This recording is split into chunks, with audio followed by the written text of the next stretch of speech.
Look, makes me so damn mad a whole lot of people speak of you as tramps. By God, they didn't speak of you as tramps in 1917 and 18.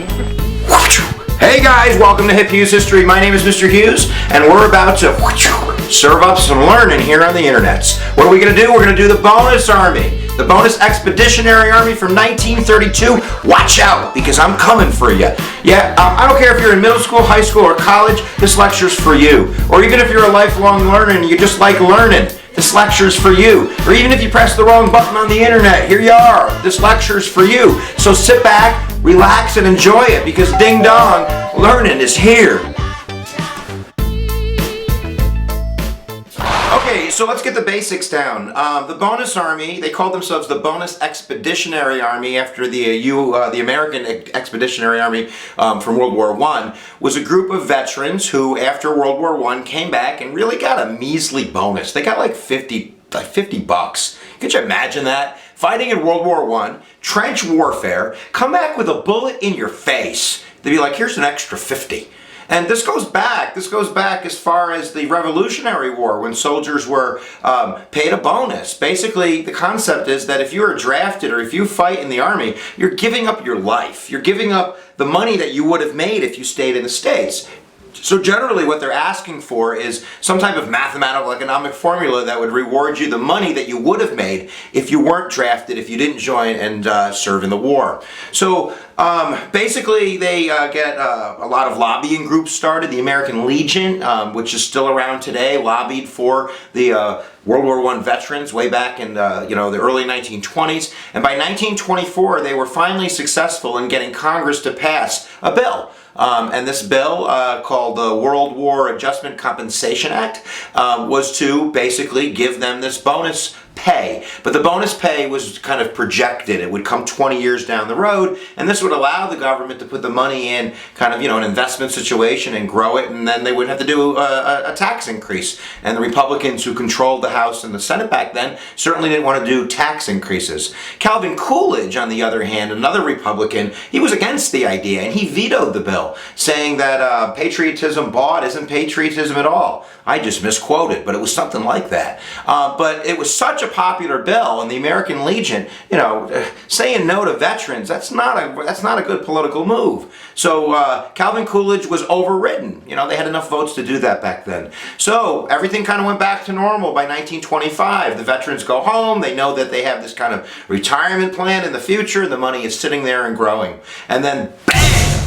1929, the Great Depression. The stock market crashes and the nation plummets into the worst economic situation in its history. 25% unemployment, crops are withering, the Dust Bowl's blowing across the country, cats are eating dogs. It's just a crazy situation.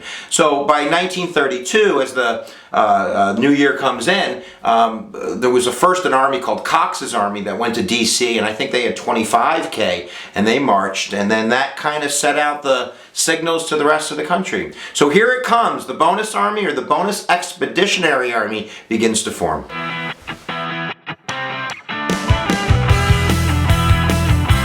So following Cox's army, veterans from across the country start to converge on D.C. They rode trains like with the hobos and got on galopies, and I don't even know what a jalopy is. They hitchhiked, they walked, they came, and they were pretty popular. Smedley Butler, the famous general, visited them. They were getting good press. They set up a Hooverville, which was what was the name of shanty towns that were built back then, because there's no government welfare, there's no agency to go to. So across the Anacostia River, kind of in the muddy flats over there in D.C., they built tents and houses and irrigation systems and sanitation, and they held marches and parades, and they were really for getting some pressure on Congress. And the Wright-Patman, I think it's the Wright-Patman, someone can Google that, bill came up, I think it was like June 15th, right around mid-June, and it passed the House, and they were psyched. This is what they wanted. They wanted that bonus pay now. They said, look, we can't wait to 1945. I have a family. I'm 40 now, right? I have to feed my family. I want my money. So screw the interest payments. I don't care. Just give me the damn money.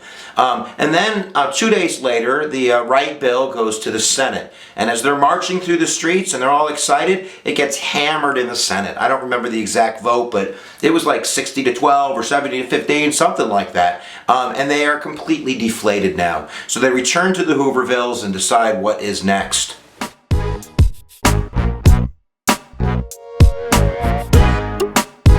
So from June to July, this is about a month until July 28th, they really are going to just remain there. Like, we're living here, we ain't going nowhere because we want our money. This is our new home, the flats, the muddy flats of the Endicott. We're going to live here till we get our money. And then eventually, Hoover and his Attorney General Mitchell, Robert Mitchell, that might be an actor, I don't know, ordered that the bonus army had to leave. And they basically didn't really want to go. So the police first went in. They began to kind of march them out. Two cops got cornered by some of the war protesters and ended up drawing the revolvers and shot two of the veterans, and suddenly we're in panic mode.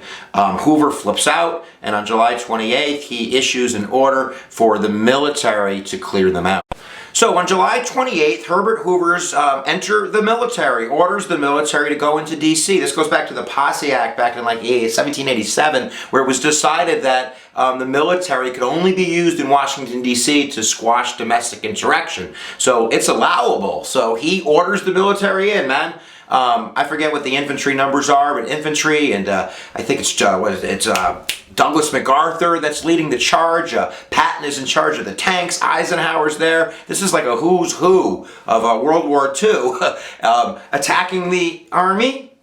Army attacking the army. The army is attacking the army.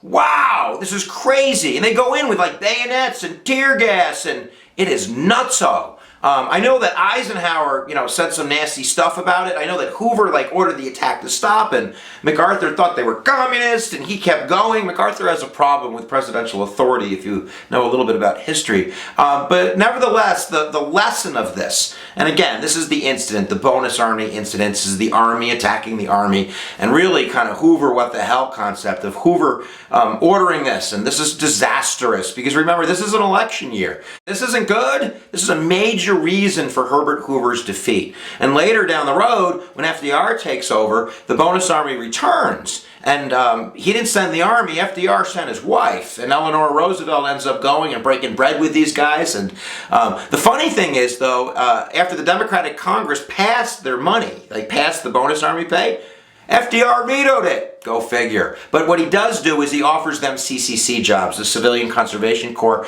kind of gets rid of the age requirement and lets the bonus army veterans kind of join that. And as the nation slowly climbs out of depression, the bonus army kind of fades in, and eventually they'll get their money. But that's the story of the bonus army. Now you know when the American army attacked the American Army. Ding dong. Click the description below and check out the other EDU gurus. I have a whole list of superstars down there that if you haven't been to their pages, get ready for your brain to implode over and over again. And please subscribe to me, because if you don't, a pony's gonna die. Do you want a pony to die? Of course not. Where attention goes, energy flows. Ding dong. Learning is done. HipHughes is out. Have a good day. I don't want to shout. I like to bow. I'm sauerkraut. I'm out. I'm out.